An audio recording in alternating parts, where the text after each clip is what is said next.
近来最常见的是在确诊流感或新冠肺炎之后，明明病好了，却一路咳嗽，拖了好几个月都不好。原来是因为气管的黏膜受了伤，气管壁的表面出现敏感的现象。所谓的敏感的不是过敏哦，是因为局部的一个伤口疤痕产生的一种敏感现象。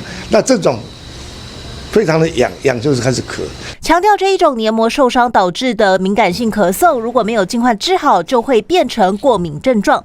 不管是哪一种咳嗽，饮食上都有一定禁忌。一般来说，感冒的热咳、冷咳属于干咳，可以用菊花、陈皮、黄芩来调理；而过敏性的湿咳类，则可以用麻黄、细辛来帮助舒缓。换季时，如果开始咳嗽，记得先找出原因，再对症下药。八大新闻和平李松元采访报道。